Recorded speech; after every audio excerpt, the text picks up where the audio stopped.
করেছে। ভোলানাথের যেমন লম্বদর চেহারা, তার মতো বাবা মাথায় জটা। ভোলানাথ কোপে সেজে যাচ্ছে কোথায় না রাশের দ্বারে। সেখানে গিয়ে দেখছে কি মা মহামায়া দ্বার রুদ্ধ করে দাঁড়িয়ে আছে। ভোলানাথ মনে মনে চিন্তা করছে, রে আর আমাকে প্রবেশ করতে দেবে।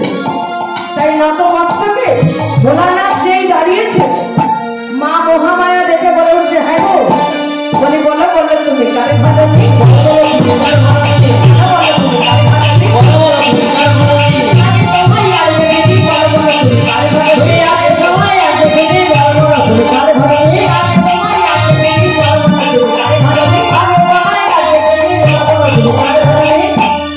তুমি আবার কার ঘটা নিয়ে এলে গো? এই বোঝা তো তোমায় কখনো দেখিনি। বলি ও কপি, বলে তুমি বসানো খাসানো বদল দেখাও, বসানো খোসা বদল দেখাও, খাসানো বদল দেখাও, বসানো খোসা বদল দেখাও। তুমি কারে ভাবনি, তুমি কারে ভাবনি, তুমি কারে ভাবনি, তুমি কারে ভাবনি, বসানো খোসা বদল দেখাও, তুমি কারে ভাবনি। তুমি আবার কার ভাবনি এলে করে বসন্তি খসাও বদল খালি একবার আমায় দেখো। ভোলানাথ মনে মনে চিন্তা করছে, বাবা কথা বলবো কি মা মহামায়ার কাছে আমি, বলে ধরা পড়ে যাবো, ধরা পড়ে যাবো, ধরা পড়ে যাবো, ধরা পড়ে যাবো,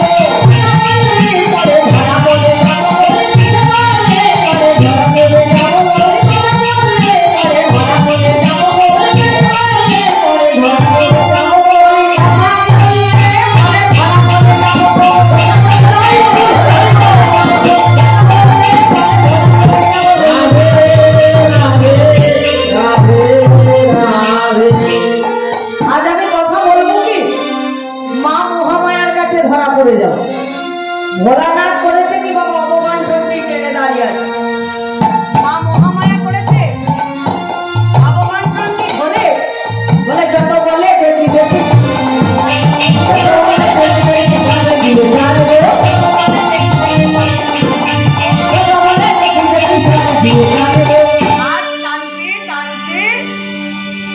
ভোলানাথের পিছুকার গোটাটি বেরিয়ে গেছে। যেই বেরিয়ে গেছে তাড়াতাড়ি করে বলে উঠছে, বলে তুমি সংখ্যার এখানে সংখ্যার রে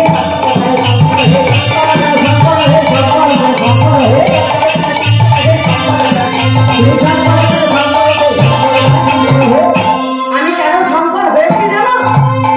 বলে তুমি শঙ্করী তাই শঙ্করী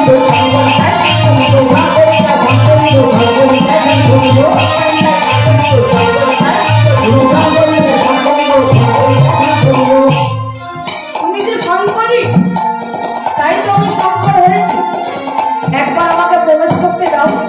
বলছে না, এখানে প্রকৃতি ছাড়া পুরুষের প্রবেশ নিষেধ।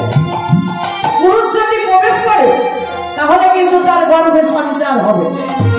ভোলানাথ মনে মনে চিন্তা করছে, রে একবার তো নারদকে গর্ভে ধারণ করেছিল, আবার আমাকে ধারণ করতে হবে। ও দেবী একবার আমাকে প্রবেশ করতে দাও। বলছে ঠিক আছে আমি প্রবেশ করতে দিতে পারি, তবে একটি শর্ত আছে। দেখে বাবা নিজের তালে নিজেই নাচতে শুরু করেছে।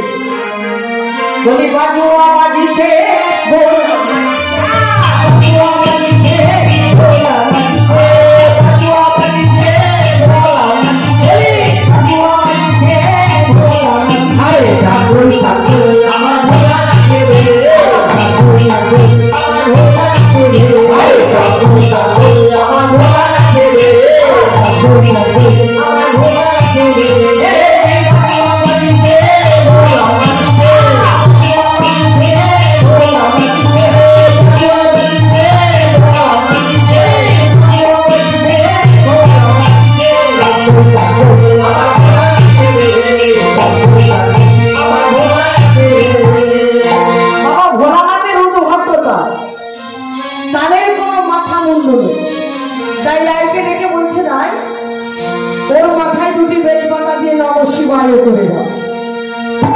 ভোলানাথের মাথায় দিচ্ছে ওম নমঃ শিবায়, ওম নমঃ শিবায়, ওম নমঃ শিবায়।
ভোলানাথ বৃন্দাবনে গোপেশ্বর মূর্তি ধারণ করে রইল।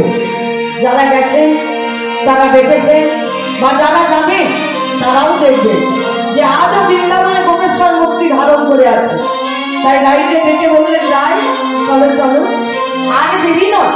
তাই কণ্ঠ ভবন জলে নেমে বলিল ময়া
ধ্বনি